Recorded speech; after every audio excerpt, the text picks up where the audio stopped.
నమస్కారం. ప్రేక్షకులందరికీ శుభోదయం. ఈనాటి శ్రీ గణపతి శుభయోగం శీర్షికన గణేష నవరాత్రుల్లో వచ్చే శనివారం సందర్భంగా ధూమ్రవర్ణ గణపతిని ఆరాధన చేస్తే ఎలాంటి శుభ ఫలితాలు కలుగుతాయో పరిశీలిద్దాం. ప్రధానంగా ఈరోజు కేదార వ్రతాన్ని ఆచరించాలని ధర్మసింధు, నిర్ణయసింధు అనే ప్రామాణిక గ్రంథాల్లో చెప్పడం జరిగింది. మహిళామణులు 21 దారపు పోగులతో ఒక తోరాన్ని తయారు చేసుకొని ఆ తోరాన్ని ధరించి పరమేశ్వరుణ్ణి కేదారేశ్వరుడిగా భావిస్తూ పరమేశ్వరుడికి షోడశోపచార పూజ నిర్వహించాలి. ఆ తర్వాత ఎవరికైనా భోజనం పెట్టాలి. దీన్నే కేదార వ్రతం అనే పేరుతో పిలుస్తారు. గౌతమ మహర్షి ఆశ్రమంలో పార్వతీదేవి ఈ వ్రతాన్ని ఆచరించడం ద్వారా పరమేశ్వరుడి శరీరంలో అర్ధభాగాన్ని పొందిందని కూడా ప్రామాణిక గ్రంథాల్లో చెప్పడం జరిగింది. ఇలా కేదార వ్రతం చేసుకుంటే శివపార్వతుల విశేషమైన అనుగ్రహం కలుగుతుంది. అలాగే గణేష నవరాత్రుల్లో వచ్చే శనివారం సందర్భంగా శనిగ్రహ దోష తీవ్రతను తగ్గింపజేసుకోవటానికి ధూమ్రవర్ణ గణపతిని ఆరాధన చేయాలి. ఈ ధూమ్రవర్ణ గణపతిని ధూమకేతు గణపతి అనే పేరుతో కూడా పిలుస్తారు. ఈ ధూమ్రవర్ణ గణపతి కృతయుగంలో అహంతాసురుడనేటటువంటి రాక్షసుడిని సంహరించడానికి ఆవిర్భవించాడు. కాబట్టి గణేష నవరాత్రుల్లో వచ్చే శనివారం సందర్భంగా ధూమ్రవర్ణ గణపతికి సంబంధించిన ఒక శక్తివంతమైన మంత్రాన్ని ఇంట్లో దీపారాధన చేశాక 21 సార్లు చదువుకున్నట్లయితే మనలో ఉన్నటువంటి అహంకారాన్ని తగ్గింపజేసుకోవచ్చు. గణపతి అనుగ్రహానికి సులభంగా పాత్రలు కావచ్చు. ఆ మంత్రం ఏంటంటే ధూమ్రవర్ణాయచ విద్మహే అభిమాన హంత్రేచ ధీమహి తన్నోదంతి ప్రచోదయాత్. ఇది మంత్రం. ఈ మంత్రం జపించుకుంటే ధూమ్రవర్ణ గణపతి విశేషమైన అనుగ్రహం కలుగుతుంది. కృతయుగంలో ఆవిర్భవించినటువంటి ఈ ధూమ్రవర్ణ గణపతే కలియుగం మొదటి పాదం 1,08,000 సంవత్సరాల తర్వాత మళ్ళీ తిరిగి ఆవిర్భవిస్తాడని గణేష పురాణంలో ప్రామాణికంగా చెప్పారు. ఈ ధూమ్రవర్ణ గణపతి రూపాన్ని మనం పరిశీలిస్తే పొగరంగు శరీర ఛాయతో ప్రకాశిస్తూ ఉంటాడు. ఆయన జెండా మీద ధ్వజం కూడా పొగ. అలాగే అశ్వవాహనాన్ని ధరించి 2 భుజాలను కలిగి ఉండి కలియుగంలో ఆవిర్భవించి భక్తులను అనుగ్రహిస్తాడని గణేష పురాణంలో చెప్పడం జరిగింది. అలాగే ఈ ధూమ్రవర్ణ గణపతిని ఆరాధన చేయటం ద్వారా మానవ శరీరంలో మూలాధార చక్రంలో ఉన్న కుండలిని శక్తి ప్రచోదనమవుతుంది. దానివల్ల జీవుడు యోగిగా మారటానికి కూడా ధూమ్రవర్ణ గణపతి ఆరాధన విశేషంగా సహకరిస్తుంది. అలాగే ధూమ్రవర్ణ గణపతి విశేషమైన అనుగ్రహం పొందాలంటే ఈరోజు గణపతిని పూజించే సమయంలో నీలం రంగు పుష్పాలతో గణపతిని పూజించాలి. ఇలా గణపతిని పూజించడం ద్వారా ఈ ధూమ్రవర్ణ గణపతి గాయత్రి మంత్రాన్ని జపించుకోవటం ద్వారా గణపతి అనుగ్రహానికి పాత్రులై శనిగ్రహ దోష తీవ్రతను తగ్గింపజేసుకోవచ్చు. గ్రహచార గోచార శనిగ్రహ దోషాల నుంచి సులభంగా బయటపడటానికి ఈ మంత్రజపం విశేషంగా సహకరిస్తుంది. రేపటి శ్రీ గణపతి శుభయోగం శీర్షికన గణేష నవరాత్రుల్లో ఆదివారం సందర్భంగా సింహ గణపతిని ఏ విధంగా ఆరాధన చేస్తే సకల శుభాలను సిద్ధింపజేసుకోవచ్చో పరిశీలిద్దాం. నమస్కారం.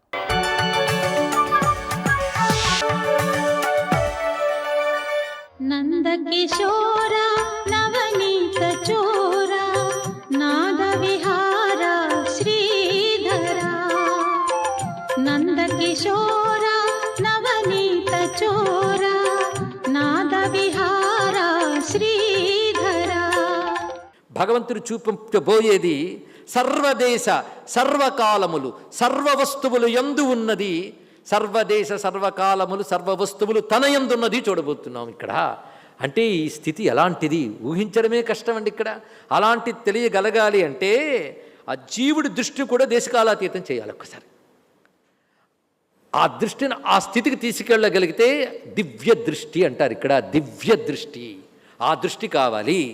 ఆ దృష్టి ఏమిటంటే విశ్వంలో ఈశ్వరుణ్ణి చూడగలిగే దృష్టి, విశ్వాన్ని ఈశ్వరుడిగా చూడగలిగే దృష్టి దివ్య దృష్టి అన్నారు. ఇక్కడది జాగ్రత్తగా విన్నారు కదా. విశ్వంలో ఈశ్వరుని చూడగలిగే దృష్టి, విశ్వంగా ఈశ్వరుని చూడగలిగే దృష్టి, అది ఆయన అనుగ్రహం వల్ల మాత్రమే వస్తుంది. తెలుసుకోవడానికి అర్హుడెవడు? గుడాకేశుడు, అంటే నిద్ర లేకుండా ఉండేవాడు మాత్రమే అర్హుడు. అంటే నా స్వామి విషయం నేను ఇది వినాలి అనేటువంటి చిత్తశుద్ధితో కూడిన నిజాయితీ కలిగే శ్రద్ధకు మాత్రమే విషయం అర్థమవుతుంది. మరి కనబడాలంటే అంత ఉండాలండి ఇక్కడ. అది అందుకే అర్హత అంటే చేతిలో పుస్తకం పట్టు కూర్చోవడం కాదు, ఇతర సంస్కారములు ఎన్ని ఉండాలి, అవన్నీ అర్హత.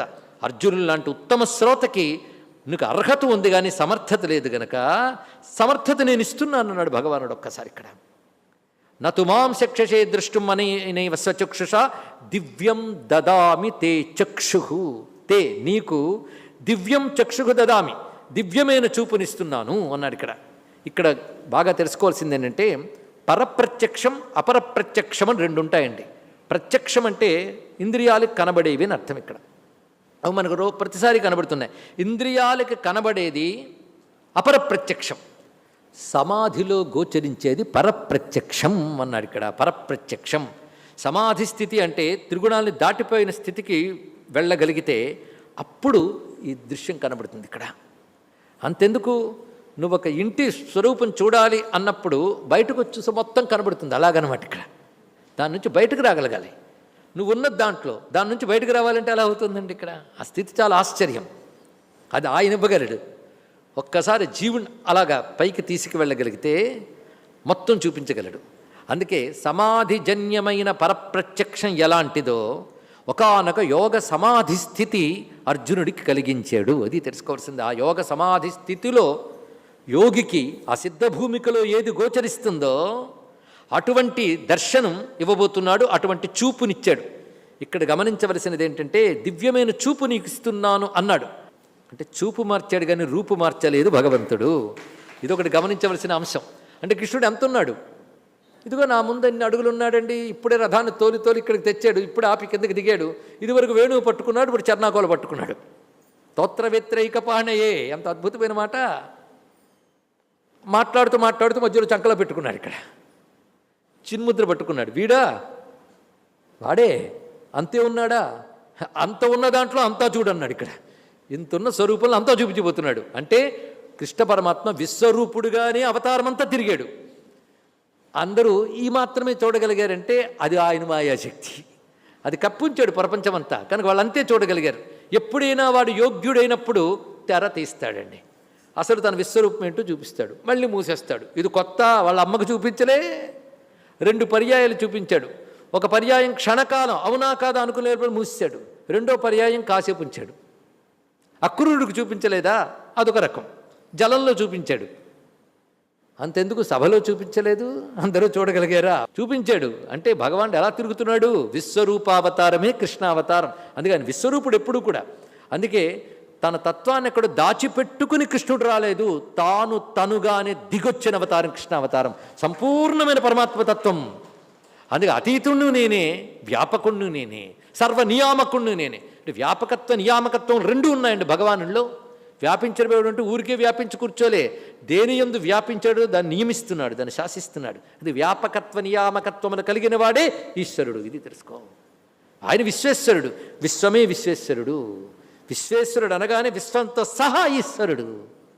అందుకే సాధారణ దశలో విశ్వానికి కారణం ఈశ్వరుడు అని దండం పెడతాం. ప్రతివాడు అదే పని చేస్తాడు. విశ్వానికి అంతటికీ ఆయన కర్త అనుకుని మొదటి దశ. రెండవ దశ విశ్వంలో ఈశ్వరుడు. మూడవ దశ విశ్వంగా ఈశ్వరుడు. 4వ దశ విశ్వాతీతుడు ఈశ్వరుడు. ఇలా క్రమక్రమంగా మనం వెళ్ళాలి. ఇప్పుడు మనకు విశ్వంలో ఈశ్వరుడు దశ దాటి విశ్వంగా ఈశ్వరుడు దర్శనం ఇవ్వబోతున్నాడు. దానికి దివ్యం దదామి తే చక్షువు. ఏకకాలంలో అనంతకాలం, ఏకదేశంలో అనంతత్వం. అనంత దేశం అనకూడదు, అనంతత్వం. అది అనుభూతిలోకి తేబోతున్నాడు. అదొక అనుభూతి. దర్శనం అనగా అనుభూతి. ఇది తెలుసుకోండి. ఇక్కడ చూడడం కాదు, అనుభూతినిస్తున్నాడు. విశ్వరూపానుభూతిని అనుగ్రహిస్తున్నాడు. యోగులు సమాధి స్థితిలో పొందినటువంటి పరప్రత్యక్షమేదో ఆ సమాధి రూపమైన యోగస్థితిని దివ్యదృష్టి అనేటువంటి స్వరూపముగా ఇచ్చి భగవానుడు తనని ప్రత్యక్షం చేసుకోబోతున్నాడు. పశ్యమే యోగమైశ్వరం, నా యొక్క యోగమైశ్వరం. సరిగ్గా 9వ కూడా పశ్యమే యోగమైశ్వరం అనే మాట ఉంది. అక్కడిక్కడ అతికించుకోవాలండి. ఇక్కడ మాట్లాడుతూ మత్స్థాని సర్వభూతాని గుర్తుందా? ఆ శ్లోకం దగ్గర పశ్యమే యోగమైశ్వరం అంటాడు. అక్కడ అంటాడు. ఇక్కడ అంటే నాయందే ఈ భూభూతములన్నీ ఉన్నాయి, నాయందే పుట్టి పెరుగుతున్నాయి, నా వల్లే పుట్టి పెరుగుతున్నాయి, కానీ వాటిలో నేను లేను. ఆ మాటకొస్తే భూతములు నాలో లేవు అని చెప్తూ పశ్యమే యోగమేశ్వరం అంటాడు. ఇక్కడ నచమత్స్థాని భూతాని పశ్యమే యోగమేశ్వరం. ఆ మాట ఇక్కడ తెచ్చుకోవాలి. ఆ లింక్ ఎలా ఉందో చూడండి. ఇక్కడ పశ్యమే యోగమేశ్వరం అంటే వాటిలో ఉంటాను కానీ వాటి చేత నియమింపబడను, నేను వాటిని నియమిస్తాను. ఈ జగత్తుని పరిమితంగా గోచరింపజేస్తున్నా, నేను అపరిమితుణ్ణి, అనంతుణ్ణి అని చెప్పడమే పశ్యమే యోగమేశ్వరం. ఆ ఈశ్వరమైనటువంటి సర్వశక్తివంతమైన జ్ఞానబలక్రియా సంపన్నమైన మహిమాన్వితమైనటువంటి అద్భుత రూపాన్ని ఇప్పుడు చూడు అన్నాడు. ఇక్కడ చూడు అనడం ఆలస్యం, ఏవముక్త్వా తతో రాజన్ మహాయోగేశ్వరో హరిహి. ఇప్పుడు సంజయ్ యువాచ వచ్చిందండి, ఇంతవరకు లేదు. మొట్టమొదటి ధర్మక్షేత్రేది కురుక్షేత్ర దగ్గర తప్ప. అంటే ఇదంతా వ్యాసుడిచ్చిన దివ్య దృష్టి చూసి చెప్తున్నాడు సంజయుడికి అంత భాగ్యం అండి. ఇత సంజయుడి అనుభూతి ఒక టీవీలో వస్తువును చూసినట్టే, ప్రత్యక్షంగా చూసిన దాని స్థితి వేరు. ఇక్కడ దాన్ని అనుభవిస్తున్నాడు అర్జునుడు, కనబడుతున్న చెప్తూ ఆ మాత్రానికే పులకించిపోతూ చెప్తున్నాడు సంజయుడు ఇక్కడ. ఏవముక్త్వా తతో రాజన్ మహాయోగేశ్వరో హరిహి. అలా చెప్పిన హరి అంటే ఎవరనుకున్నావయ్యా? మొన్న నీ సభకొచ్చి రాయబారం చేశాడు ఆ కృష్ణుడు అనుకుంటున్నావేమో. మహాయోగేశ్వరో హరి, మహాయోగేశ్వరుడైన హరి దర్శయామాస పార్థాయ పరమం రూపమైశ్వరం. తన పరమ రూప ఐశ్వర రూపాన్ని చూపిస్తున్నాడు. అర్జునికి కనబడుతోంది అద్భుతమైన రూపం. అనేక వక్త్రనయనం, అనేకాద్భుత దర్శనం, అనేక దివ్యాభరణం, దివ్యానేకోద్యతాయుధం, దివ్యమాల్యాంబరధరం, దివ్యగంధానులేపనం, సర్వాశ్చర్యమయం దేవం అనంతం విశ్వతోముఖం. దివి సూర్య సహస్రస్య భవేద్యుగపదుత్థిత యది భాసదృశీ సా స్యాత్ భాసస్తస్య మహాత్మనః తత్రైకస్తం జగత్కృత్స్నం ప్రవిభక్తమనేకధా అపశ్యద్ దేవదేవస్య శరీరే పాండవస్తథా. మొత్తం విశ్వరూపం ఎలా కనబడిందంటే అనేక వక్త్రనయనం, అనంతములైన వదనములతో, అనంతములైన నేత్రములతో, అనేకములైన అద్భుతమైన దర్శనములతో, అనేక దివ్యాభరణములు దాల్చి, అంటే మొత్తం ఒక రూపంగా కనబడుతుంది కదా, అది అనేక దివ్యాభరణములతో కనబడుతూ దివ్య అనేక ఉద్యతాయుధం, ఆయుధములు ఎత్తి పట్టుకున్న అనేకములైన రూపములతో, దివ్య మాల్యాంబరధరం, దివ్య మాల్యములు అంటే మాలలు, అంబరములు ధరించిన రూపము, దివ్యగంధములు అలదుకున్న రూపములు, సర్వాశ్చర్యమయం దేవం అనంతం విశ్వతోముఖం. సర్వాశ్చర్యమయమై అనంతమై విశ్వతోముఖం అన్ని వైపులా ప్రకాశిస్తున్నటువంటి మూర్తుల్ని చూస్తున్నాడు. ఇంత కలిసిన ఆ మహామూర్తి అక్కడ ప్రత్యక్షమవగానే ఎలా ఉన్నదంటే దివి సూర్య సహస్రస్య భవేద్యుగపదుత్థిత యది భాసదృశీ సా స్యాత్ భాసస్తస్య మహాత్మనః.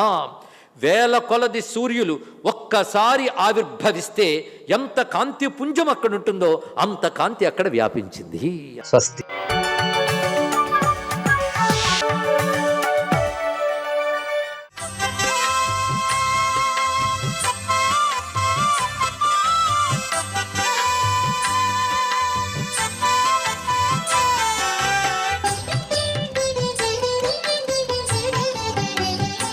ఓం నమో నారాయణాయ. ఓం నమ శివాయ. శ్రీమాత్రే నమ. శనివార దేవుడైనటువంటి వెంకటేశ్వర స్వామిని అర్చన చేస్తూనే గణపతి నవరాత్రుల సందర్భంగా గణేశుని వెంకటేశ్వర స్వామిలో కూడా చూసుకొని ఆరాధన చేయవచ్చు. ఎందుచేతనంటే ఆయన స్థితిపతి, నిధిపతి, ప్రియపతి. ఈ సృష్టి అంతా కూడాను జలమయమైపోయినప్పుడు ఓంకార తత్వంలో నుంచి గణేశుడు ఉద్భవించాడు. అందుచేత ఆదిమూర్తిగా మనకు శాస్త్రాలు తెలియజేస్తున్నాయి. ఇక్కడ మనం కలియుగ వాసుడైన వెంకటేశ్వరుని యొక్క దివ్యవంతమైన అనుగ్రహాన్ని మనం పొందడానికి గణేశ హోమం కూడాను శనివారం నాడు నిర్వహించాలి. అసలు హోమం చేసే ముందే ప్రతివారు గణేశుని తలుచుకొని హోమం ప్రారంభిస్తారనే విషయం ప్రతి ఒక్కరికి తెలిసిందే. గణానాన్త్వా అంటూ ప్రారంభిస్తారు. అటువంటిది ఈరోజు గణేశ హోమం నిర్వహించి లక్ష్మీ గణపతి హోమం తదుపరి నారాయణ సూక్తం గనక చదివినట్లయితే విశిష్టవంతమైనటువంటి అభివృద్ధి కలిగి తీరుతుంది ప్రతి ఒక్కరికి కూడా. అందుచేత గణేష నవరాత్రుల్లో శనివారం నాడు గణేష హోమం అనేటువంటిది నిర్వర్తించాలి. అలా నిర్వర్తిస్తున్న చోటుకు వెళ్ళి కనులారా వీక్షించి నమస్కారం చేసి ప్రదక్షిణాలు చేసి రావాలి.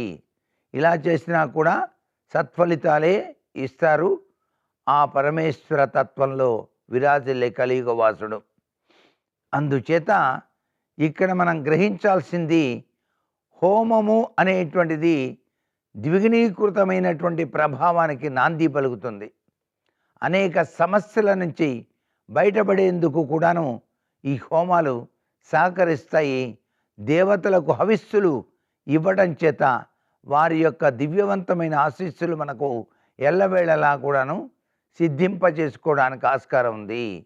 అంతటి మహిమాన్వితమైనటువంటి ఈ యొక్క హోమాల్ని ఈ యొక్క విఘ్నేశ్వరుని యొక్క నవరాత్రి ఉత్సవాల సందర్భంగా గనక ఆచరించినట్లయితే సర్వ విధాల శ్రేయోదాయకవంతమైన ప్రభావాలు మనకి కలిగి తీరుతాయి అంటోంది శాస్త్రం. సర్వే జనా సుఖినో భవంతు.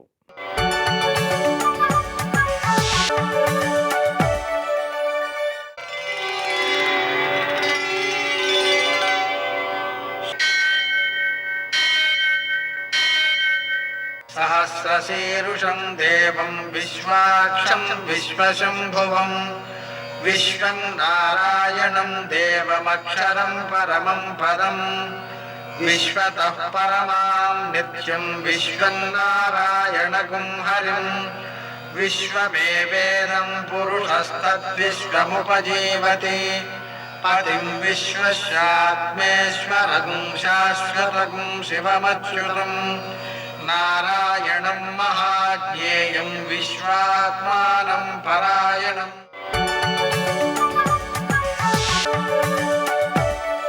सूर्यशौर्यमथेन्दुरिन्द्रपदवी सन्मङ्गलं मङ्गलम्. పద్మావతి ప్రణయలాలితముగ్ధదేహ శ్రీ వెంకటేశరుణమోచనమస్తు మహ్యం. నేటి కాలమాన విశేషాలను గమనిద్దాం. స్వస్తి శ్రీ చాంద్రమాన శోభకృన్నామ సంవత్సరం దక్షిణాయనం వర్ష ఋతువు భాద్రపద మాసం శుక్లపక్షం శనివారం. సూర్యోదయం 6:08, సూర్యాస్తమయం 6:08. తిథి అష్టమి మధ్యాహ్నం 12:13 వరకు. నక్షత్రం మూల మధ్యాహ్నం 2:51 వరకు. వర్జం మధ్యాహ్నం 1:17 నుంచి 2:50 వరకు. మరల రాత్రి 11:57 నుంచి 1:28 వరకు. దుర్ముహూర్తం ఉదయం 6:08 నుంచి 7:44 వరకు. అమృతకాలం ఉదయం 8:37 నుంచి 10:10 వరకు. రాహుకాలం శనివారం కాబట్టి ఉదయం 9 నుంచి 10:30 వరకు. అష్టకవర్గరీత్యా శుభప్రదమైన సమయం ఉదయం 8:50 నేటి విశేషం శనివారం, దూర్వాష్టమి వ్రతం, తులాయనం ఉన్నాయి. దూర్వాష్టమి వ్రతం సందర్భంగా దూర్వలతో గణపతిని పూజ చేయడం ద్వారా దోషాలన్నీ తొలగిపోతాయి, ఆరోగ్యం కలుగుతుంది, విఘ్నాలు తొలగిపోతాయి. అలాగే ఈ తులాయనం సందర్భంగా అయునప్రయుక్తమైనటువంటి షడశీతి పుణ్యకాలం ఉదయం 8:19 నుంచి సాయంకాలం 4:19 వరకు పుణ్యకాలంగా ఉంది. ఆ సమయంలో మనం పితృదేవతారాధన, దానాలు, నదీ స్నానాలు మొదలైనవి ఆచరించడం ద్వారా విశేషమైనటువంటి సత్ఫలితాలు సిద్ధిస్తాయి. ఒకసారి చేస్తే 1,000,000 సార్లు చేసినంత గొప్ప ఫలితాన్ని మనం పొందగలుగుతాం. కాబట్టి ఆ పుణ్యాన్ని సద్వినియోగం చేసుకోవడం కోసం ఈ కాలాన్ని పూర్తిగా సద్వినియోగం చేసుకోవడం మంచిది. మామూలుగా ఈ దానము, స్నానము మొదలైనవి ఒకసారి చేసేసిన తర్వాత మిగిలిన రోజంతా ఉంటుంది కదండి. మనం ఏ పని చేసుకుంటున్నా సరే జననీ కనక వృష్టిం దక్షిణాం తేర్పయామి అనేటువంటి మంత్రంతో అమ్మవారికి బంగారు వర్షం కురిపిస్తున్నట్టుగా భావన చేస్తే అది మానసిక దానం అవుతుంది. అది చాలా చాలా చాలా ఉత్తమమైన సత్ఫలితాలను అందజేస్తుంది. నేటి ఆణిముత్యాలు.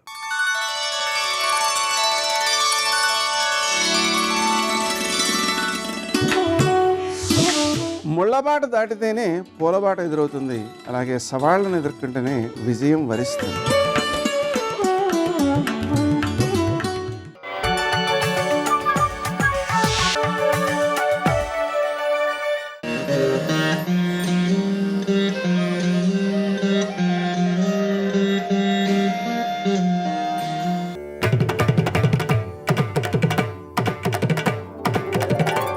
తిరుగణనాథ దిద్దిద్దిత్తై, తిరుగణనాథ దిద్దిద్దిత్తై, ఆశీర్వదించు ఆ చదువులమ్మ తోడై, తిరుగణనాథ దిద్దిద్దిత్తై.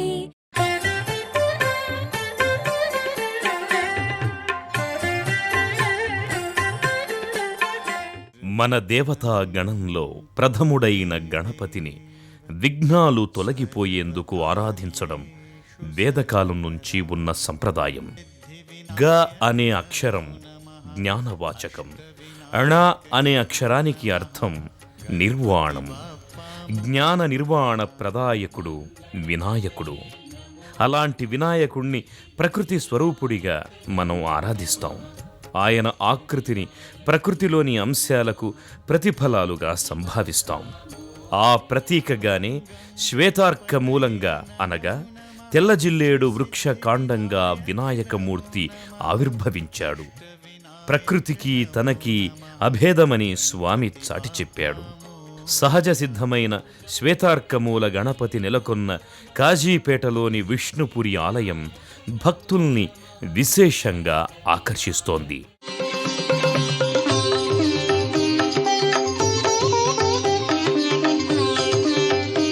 విభిన్నమైన శైలిలో ఉండే ఆలయ గోపురాలు భక్తుల్ని చూపరుల్ని ఆకట్టుకుంటాయి. కళింగుల ఆలయాల నిర్మాణ రీతిని పోలి ఉండే ఈ ఆలయ ప్రాకార శైలి ముచ్చట గొలుపుతుంది. క్షిప్రప్రసాది అనగా కోరిన వెంటనే కోరికలు నెరవేర్చే దైవంగా స్వామి ఇక్కడ పూజలందుకుంటున్నాడు. విగతో నాయకః వినాయక అనగా నాయకుడు లేని సర్వస్వతంత్రుడు అని అర్థం. మానవ శరీరంలోని మూలాధార స్థానానికి అధిపతి గణపతి. అలాంటి గణపతి మూర్తిని శ్వేతార్క గణపతిగా కొలవడం సర్వశుభకరమని శాస్త్రవచనం. గణేశుడికి దాదాపు 64 రూపాలున్నట్లు పురాణాలు చెబుతున్నాయి. అయితే వాటిలో 32 విశిష్టత పొందాయి. ఆ 32 గణపతులలో షోడశ గణపతులు అనగా 16 గణపతి రూపాలకు ఎనలేని ప్రాముఖ్యముంది. అయితే ఆ షోడశ రూప గణపతుల్లో శ్వేతార్క గణపతి ప్రస్తావన లేదు. కానీ గణపతి ఉపనిషత్తులో త్వం మూలాధారే స్థితో నిత్యం అని ఉంటుంది. సహజ సిద్ధంగా ఉన్న వృక్షమూలం గణేశ ఆకృతిలో అన్ని అవయవాలతో తయారు కావడం విశేషం. కాజీపేటలో నెలకొన్న స్వయంభూ శ్వేతార్కమూల గణపతి సకల కార్య సిద్ధి ప్రదాయకుడు.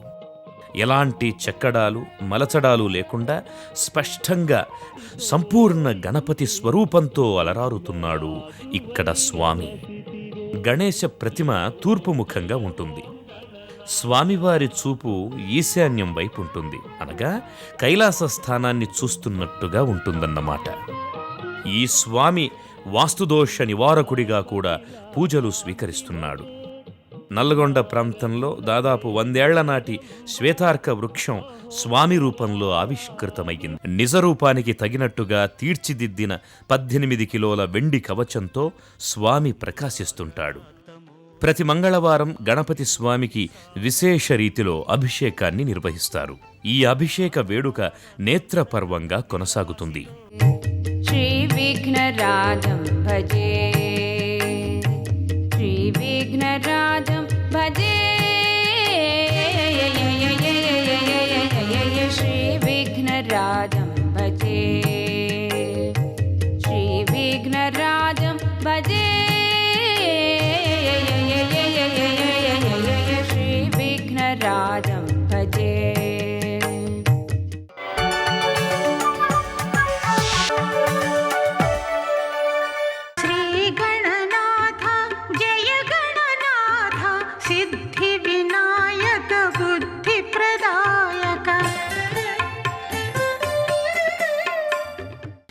ఆయన ఎక్కడ రావాలనుకున్నాడో అక్కడ వచ్చి తీరేడంతే. ఏది జరగదని తెలుసో అది జరగదని తెలుసు కాబట్టి అసలు వెళ్ళనివ్వడు. ఏది జరుగుతుందో తెలుసు, దానికి వెళ్ళనిస్తాడు. కొన్ని ఆపుతాడు, కొన్ని జరగనిస్తాడు. ఆపడంలో ఏదో ప్రయోజనం ఉంటుంది, జరగనివ్వడంలో ఏదో ప్రయోజనం ఉంటుంది. అందుకే విఘ్నరాజు విఘ్నేశ్వరుడు అన్న 2 పేర్లతోటి ఆరాధన చేయబడతాడు. చేయబడి మహానుభావుడు మనకు వస్తోందో పెద్ద అడ్డంకని కూడా మనకి తెలియదు. కానీ ఒక్క నమస్కారం చేస్తే చాలు.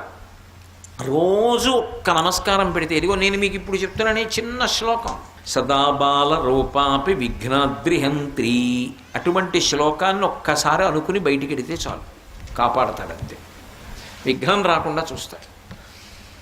అంతటి మహానుభావుడు విఘ్నేశ్వరుడు. అంటే పర్వతములంతంతటి విఘ్నములను కూడా ఇంత పిల్లవాడిలా ఉన్నవాడు తొలగతోయడంలో మాత్రం అంతటి మహాశక్తివంతుడు. ఒకరికా ఇద్దరికా?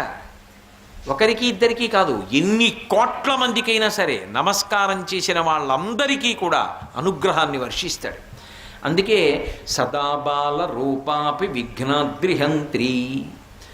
అటువంటి ఓ విఘ్నేశ్వరుడా, బాలరూపంలో ఉన్నప్పటికీ కూడా అందరినీ అనుగ్రహించగలిగినటువంటి వాడా, మహాదంత వక్త్రాపి పంచాస్య మాన్య. ఇదో విచిత్రం. మహాదంత వక్త్రాపి, దంతి అంటే ఏనుగు, దంతములు ఉంటాయి కాబట్టి. లోకంలో అన్ని ప్రాణులకు దంతాలు ఉంటాయి, పళ్ళు మనం అందరం తింటాం. తినడానికి నవలడానికి ఉపయోగించవు ఏనుగు యొక్క దంతాలు. మహాందంగా ఉంటాయి అవి. అంత అందంగా ఉండే దంతములతో తిరుగుతూ ఉంటుంది కాబట్టి ఏనుగుకి దంతి అని పేరు.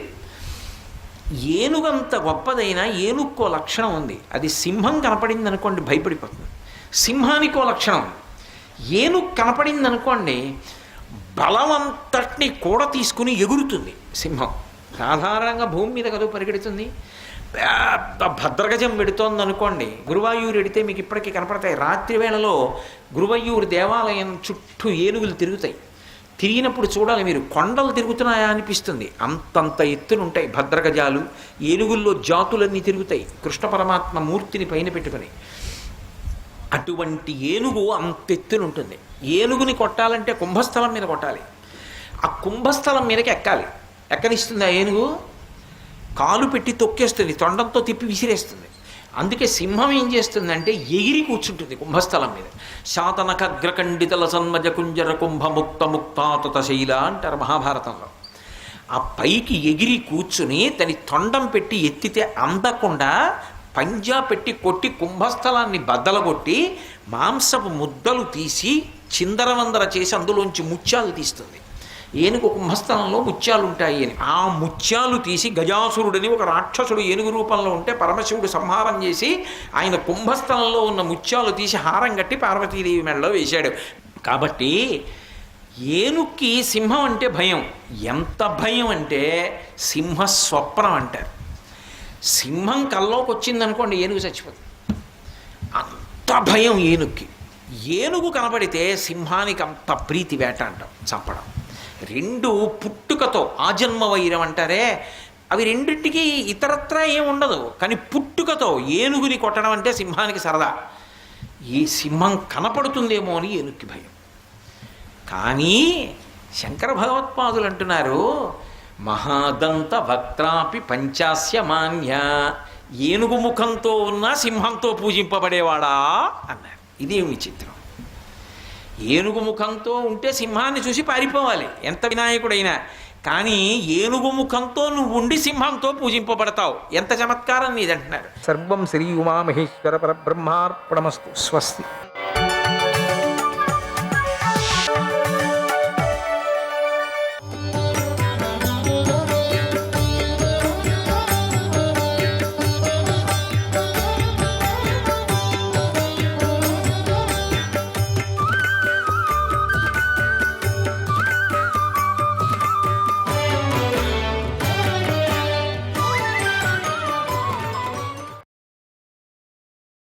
ఎవడికి తృష్ణ ఉంటుందో వాడే దరిద్రుడు. ఆశ. మనస్సు సంతోషించాక ధనవంతుడెవడు, దరిద్రుడెవడు. ఇక నువ్వు వెళ్ళిరా అని చెప్పాడు. సంతోషంగా ఉన్నా నేను, నువ్వు సంతోషంగా ఉన్నావు. నీకు దరిద్రం లేదు, నాకు ఐశ్వర్యం లేదు. ఐశ్వర్యం లేదని దుఃఖము లేదు, దరిద్రం ఉందని బాధ లేదు నాకు. అంటే ఐశ్వర్యం రాలేదే అని. అందుకని నేను సంతోషంగా ఉన్నా. రెండూ ఒకటే, నీవు అంతే.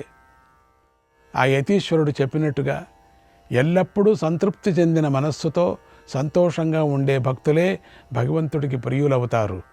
చాలామంది సంతోషంగా ఉంటారు. ఈ క్రమంలో ఇక భగవంతుడికి ప్రియమైన వారిలో 9వ వాడు యోగి.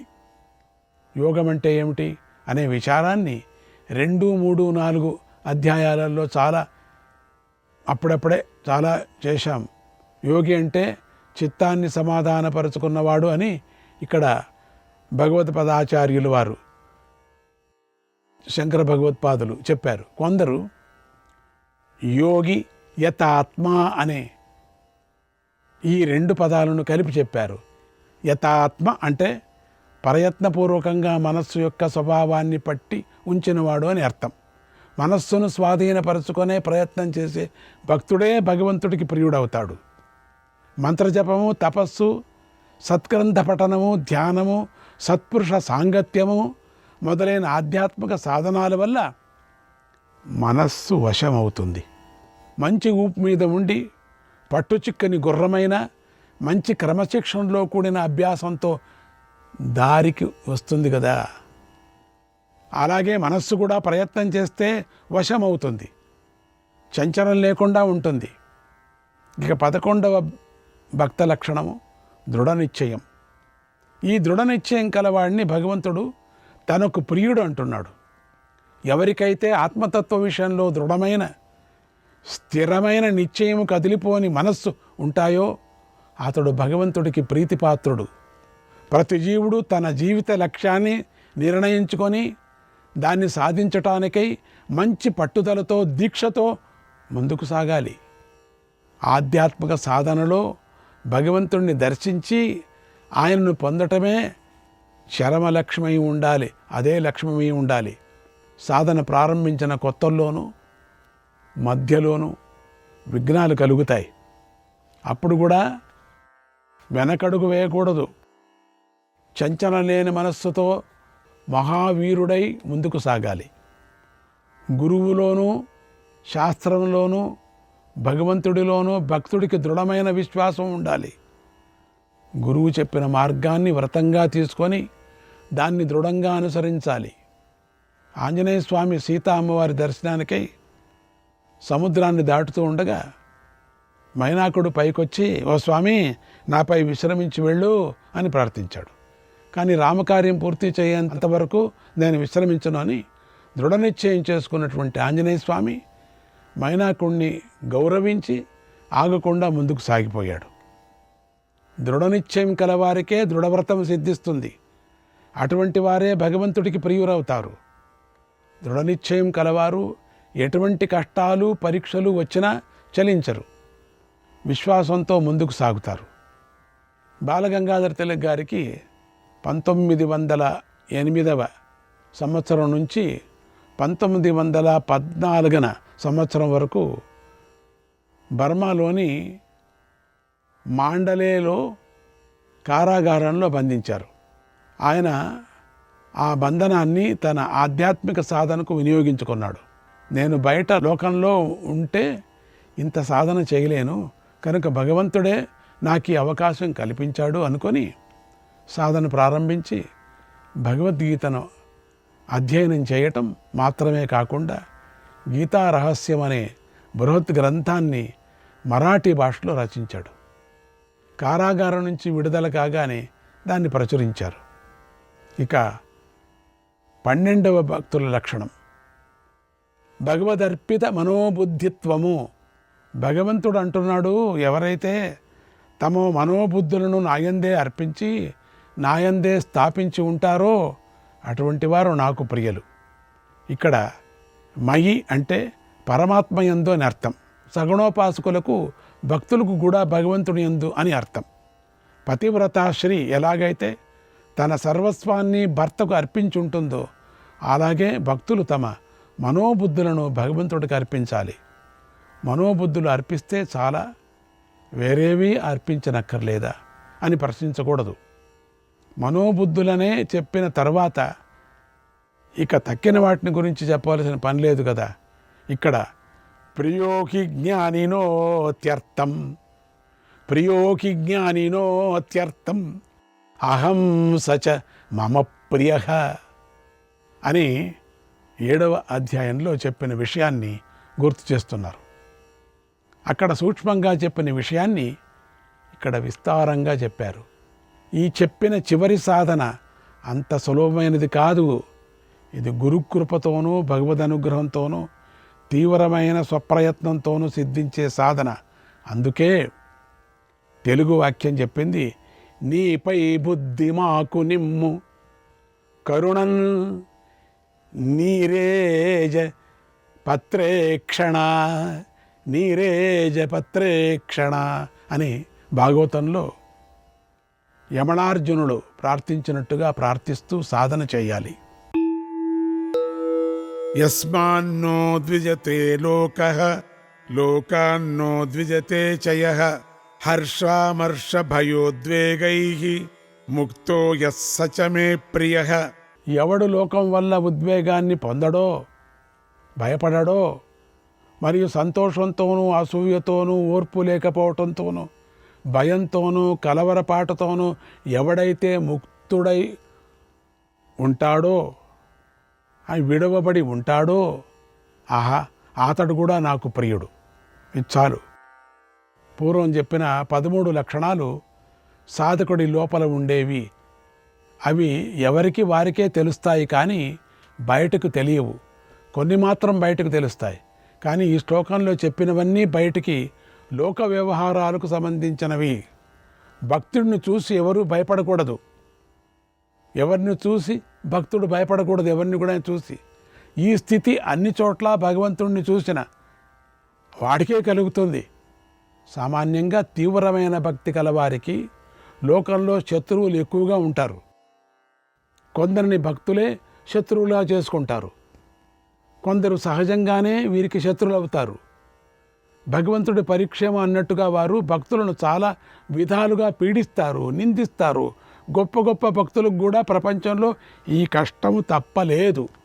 ప్రహ్లాదుడు ఎన్నో కష్టాలు అనుభవించాడు, మనకు తెలుసు కదా. కానీ ఆయన ఎవరికీ భయపడలేదు. ఆయన చూసి ఎవరూ భయపడలేదు. పైగా ఒకానొక సందర్భంలో ప్రహ్లాదుడిని చూసి తానే మారిపోతానేమో అని హిరణ్యకశిపుడికి కూడా అనుమానం కలిగింది. అంత భక్తిగా ఉండేవాడు. ఉద్వేగం కలిగి ఉండటము, ఉద్వేగాన్ని కలిగించటము అనే 2 దోషాలే. అందువల్ల భక్తులు వీటిని విడిచిపెట్టాలి. దాని నుంచి మిగతా వాళ్ళు చెడిపోతారు.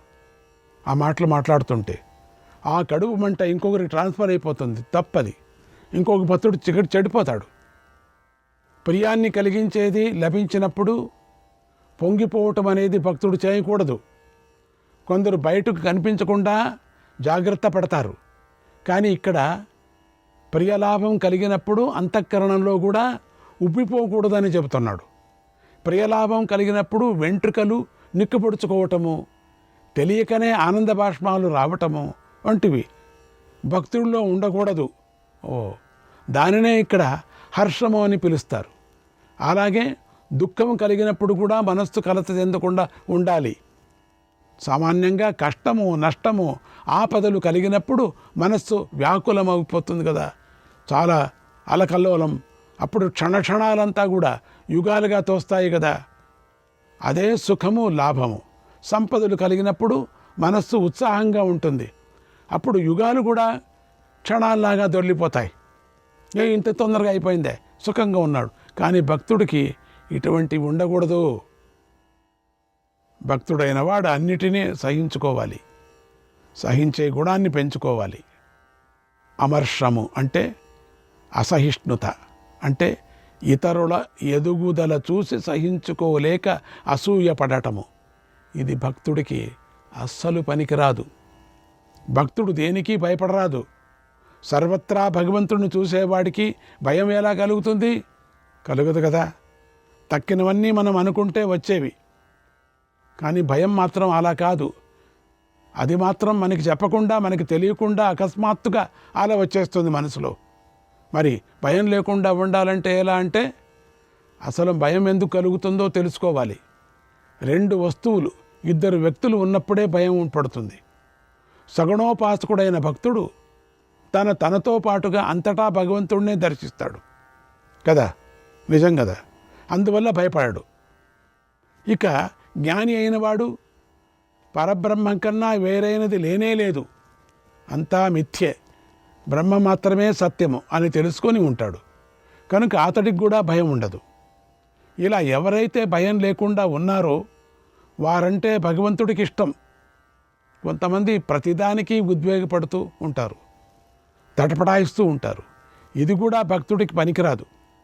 ఎలా ఎవరైతే సంతోషము, క్షమ, భయము, పొంగిపోవటం వంటి వాటిని విడిచిపెట్టి సమస్థితులై ఉంటారో వారంటే భగవంతుడికి ఇష్టం. అనపేక్షశుచిర్దక్షః ఉదాసీనో గతవ్యతః సర్వారంభ పరిత్యాగి యో మద్భక్తః సమే ప్రియః. ఏ అపేక్ష లేనివాడు, కోరికలు లేనివాడు, పవిత్రుడు, సమర్థుడు, ఉదాసీనుడు, బాధలు లేనివాడు, సర్వకర్మలయందు కర్తృత్వాన్ని విడిచిపెట్టినవాడైనటువంటి నా భక్తుడు ఎవడైతే గలడో అతడు నాకు చాలా ఇష్టము. కోరికలు భవబంధనానికి కారణాలు. తన భక్తుడు బంధాలలో చిక్కుకోవటాన్ని భగవంతుడు ఇష్టపడడు. అందుకే అనపేక్షుడు తనకు ఇష్టడు అని చెప్పాడు. పిల్లలు కంటి ముందు ఇంట్లో ఆడుకుంటూ ఉంటే పెద్దలు ఏమీ అనరు. అదే గనుక పెరటింట్లోకి పోయి బావి దగ్గరకు అట్లా ఆడుకుంటూ ఉంటే తిట్టి కోప్పడి అవసరమైతే కొట్టి కూడా లాక్కొస్తారు. పెద్దలకు పిల్లలు ఆటలాడుకోవటంతో కోపం రాదు, ఆడుకుంటూ బావిలో పడిపోతారేమో అని ప్రేమతో కోపం వస్తుంది. అలాగే తన భక్తులు జీవనయాత్ర నడవటానికి కావలసిన అతి ముఖ్యమైన కోరికలు కోరుకుంటే భగవంతుడు కాదనడు. కానీ ఎప్పటికప్పుడు గొంతమ్మ కోరికలు కోరితే మాత్రం భగవంతుడు దూరం ఉంచేస్తాడు. మాటిమాటికి కోరకూడదు. ఎందుకంటే అత్యాశలు కలవారు ఎప్పుడూ ఆ కోరికల గురించి ఆలోచిస్తూ ఉంటారు, కానీ భగవతత్వాన్ని ఆలోచించరు. అందుకే వారు ఆయనకు ఇష్టులు కాకుండా పోతారు. దేహము, ఇంద్రియాలు, విషయాలు అనే వాటి యొక్క సంబంధము మొదలైన వాటి యందు, కావాలనే బుద్ధికి విషయాలైన వాటి యందు అపేక్ష లేకపోవటాన్నే ఇక్కడ అనపేక్షత్వము అంటున్నారు. దానినే నిస్పృహత్వము అని కూడా పిలుస్తారు. బయట లోపల కూడా శుచిగా ఉండటం, శరీరాన్ని చక్కగా శుభ్రంగా ఉంచుకోవటానికి కావలసిన స్నానాదులను చేయటాన్ని బయట శుచిత్వము అంటారు. ఇక లోపలి శుచిత్వం అంటే మనస్సుని నిర్మలంగా ఉంచుకోవటం అని తెలుసుకోవాలి. హృదయంలో కపట భావాలు లేకుండా ఉండాలి. నిర్మలమైన విశాల భావంతో ఉండాలి. అటువంటి బాహ్యాభ్యంతర శౌచమే సంపద. తనకు దొరికిన వాటిని, కార్యాలను వెంటనే దొరికినట్టుగా తీసుకోవటంలో సమర్థుడైన వాడినే శాస్త్రము దక్షుడు అని పిలుస్తుంది. కర్తవ్యాన్ని తప్పించుకోకుండా ఆంజనేయ స్వామిలాగా సక్రమంగా పూర్తి చేసేవాడే దక్షుడు. ఆంజనేయ స్వామిని దేవతలు ఇలా పొగిడారు. ఓ హనుమంత, ఎవరిలో అయితే నీలో ఉన్నట్టుగా ధృతి, దృష్టి, మతి, దాక్ష్యము ఉంటాయో అటువంటి వారు కర్మలో నాశాన్ని పొందరు. అక్కడ దాక్ష్యం అంటే దక్షత అని అర్థం. అందరి విషయంలోనూ తటస్థంగాను మధ్యస్థంగాను ఉండేవాడే ఉదాసీనుడు. అంటే సాక్షిగా ఉండి అంతా చూసేవాడు. పక్షపాత బుద్ధి లేని వాడిని కూడా ఉదాసీనుడు అని చెప్పవచ్చు. స్వజనులకు సహాయం చేయటము, పరులకు అపకారం చేయటం అనేది సామాన్యుల లక్షణం. కానీ భక్తుడు స్వపర భేదం లేకుండా ఉండాలి. అప్పుడే భగవంతుడికి ప్రియుడవుతాడు. వ్యథ అంటే భయం లేదా ప్రాపంచిక చింతలు, వాటిని విడిచిపెట్టిన వాడు గత వ్యథుడు. వ్యథలు లేని మనస్సు వికారాలు ఎప్పటికీ చెందదు. చింతలు విడిచిపెట్టి చింతన పెంచుకుంటే భగవంతుడికి ప్రియులవుతారు. ఖండితం. చింతలు విడిచిపెట్టి నిజమైన చింతన పెంచుకుంటే భగవంతుడికి ప్రియులవుతారు. భగవంత్ చింతన ఈ లోకంలో పరలోకంలోనూ కలిగే భోగాలపై ఆసక్తితో చేసే కర్మలను విడిచిపెట్టాలి. అంటే ఫలాకాంక్ష లేకుండా ఉండాలి. పూర్తిగా జ్ఞానం కలిగాక అన్ని కర్మలను విడిచిపెట్టేవారు సన్యాసులు. వారు జ్ఞానయోగులు. కర్మలు చేస్తూ కర్మఫల త్యాగం చేసేవారు కర్మయోగులు. ఈ ఇద్దరూ భగవంతుడికి ఇష్టులే. సామాన్యులకు సర్వకర్మలను విడిచిపెట్టడం కష్టం కనుక వారు సర్వారంభ ఫలత్యాగులై ఉండవచ్చు. శ్రీకృష్ణాయ పరమాత్మనే నమః.